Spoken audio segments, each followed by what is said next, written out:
Listen, friends, I'm just coming on here to offer you some comfort, okay? There's a lot of worry, a lot of fear going on right now because of food shortage. Not a food shortage, food safety. Because we're not running out of food, we just don't have the funds for it. Now, if they don't give us the money to buy it and they can't sell it, then it becomes wasted. Then they claim a shortage. This is pure chaos magic. Like, it's a blitz. It's a bullshit, but it's on purpose. Let's not forget, okay, this season, like Thanksgiving season, it's very cruel to take the food away or the food stipends away from people during the holiday where they use that money to get that food to spend time with their families and share it with them. It's cruel. It's like punishing poor people for being poor. It's not like everyone who's on food stamps or SNAP or Medicaid or anything like that doesn't even work. They do work, and the rules just changed that you have to work if you have them. Like, if you're able, you have to, right? So I had SNAP, and everyone got the bad news this month. Well, at the end of last month, that this month was going to be the problem month. Well, mine started like in September, and so all of October didn't have them. And I already kind of knew. Sorry, I'm in a cemetery. Guys mowing to the side. Please ignore it.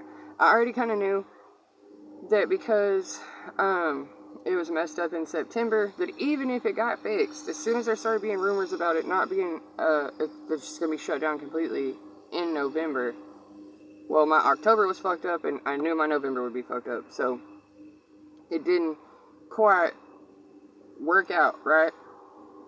But I've had it happen before. I've had SNAP for like 6 years. My kids are like 10. I've been working the whole time. I literally have a regular job. I do hospice on the side, and I do landscaping and house cleaning in between that. I also reported all that to SNAP. So like I have like 7 proofs that I'm too broke to afford food even while working. So let's quit fucking pretending. Let's quit pretending like rent's not 3 times higher than it was while your paycheck's a third of what it should be. The rich are getting richer and the poor are getting poorer, but there seems to be a lot more of us than there are of them, so don't be talking about your fucking diamond ballrooms while you're talking about taking food out of our mouths for the holiday. We can govern ourselves, and by that I mean, look here. The government shutdown says no food stamps for anybody, but statewide, state to state, they're allowed to decide they have emergency funds, or like where I live, there's tribal help. So my tribe is willing to, it has a thing out right now for help. If you're a Cherokee citizen or a Choctaw citizen, their portals, their online portals, say that if you got SNAP in any state and you are a tribal member, they will give you up to $185 each per member, household member, or it might have been tribal member. Like, me and my 2 kids are tribal members, so that will cover us 3. But my husband's not, so it might not cover him. Either way, though, they're offering something. And then state to state is offering something. And then the food banks are offering something. And the churches are offering something. And let's be real, your family and your neighbors are getting ready to offer something too. Because we're worried, and it hits everybody. We're worried about the babies and the senior citizens who it has nothing to do with them being capable of working or not. It's they can't, they don't, they're not going to, and someone our age is their caretaker. A 30-year-old somewhere is taking care of a baby and a 60-year-old. There's a reason that our budgets are tight. It's not because we're fucking selfish spendthrifts or stupid or just frivolous and we don't know how to manage our money. We don't have any money to manage, damn it. If you don't give it to us to spend, if we can't earn it, how can we spend it on shit?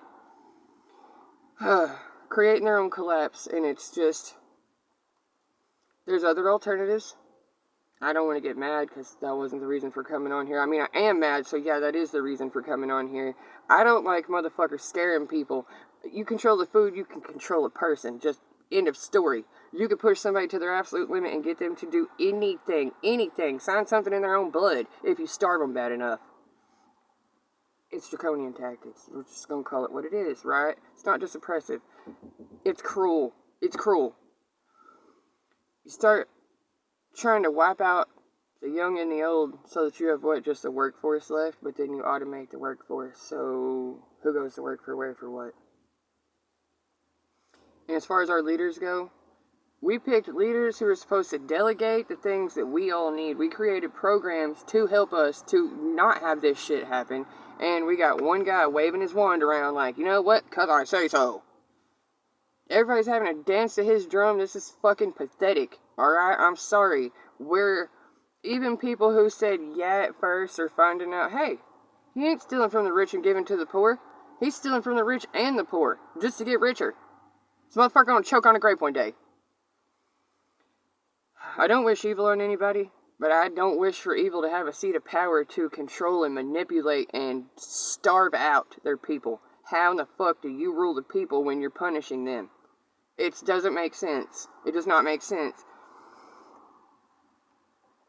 I don't want anyone to go into a panic thinking that what this guy says is the gospel. He's got a lot of sway, he's got a lot of influence, he's got a lot of push, and yes, he's intimidated a lot of people into doing what he wants them to do.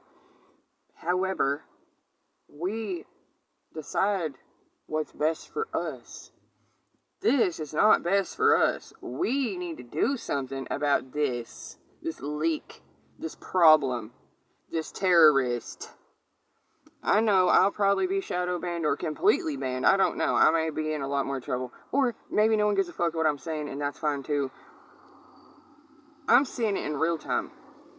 I really do take care of little kids, old people, and able-bodied people my age who still had something happen, still had a disability, a sickness, a recent death, a bereavement of some sort.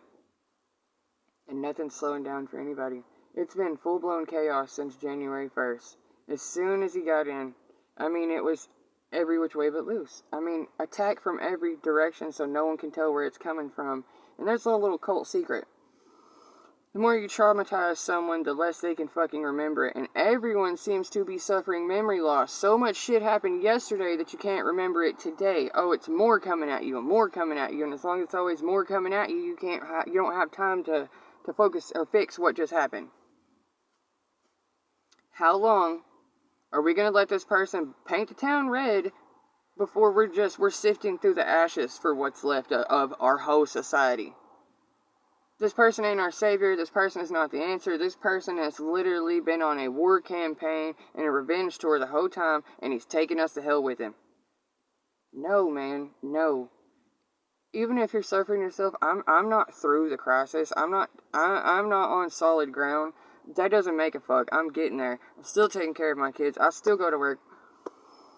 My family still works. They mostly work for themselves because that's what's available. And it's hard jobs. It's shitty jobs. Like, my dad is a mason. He has to build foundation from the ground up. My aunts, almost all of my aunts are nurses, caretakers, medical coding, in-home care, housekeepers, dude. The disabled retired nurses still cleaning houses to take care of their kids and their grandkids. Just because they're poor don't mean they're bad. Just because people don't already have that baseline doesn't mean they're not trying to have it. It doesn't mean they don't work. It doesn't mean they're bums. It doesn't mean they're scumbags. It means they don't have the basics covered. The basics have gotten out of hand, and we can't afford to just live normally. Of course, people aren't going to create or make or overcome shit if they're in a constant survival mode trying to figure out how to get their next meal. And honestly, food scarcity is the easiest way to get people to drop down into their lowest nature. Because if you're afraid that if I don't take it from you, you're going to take it from me, it becomes a real dog-eat-dog world. For some reason, there are like 9 backhoes here going just for a second. Hold on. How you doing, my lady? How are you?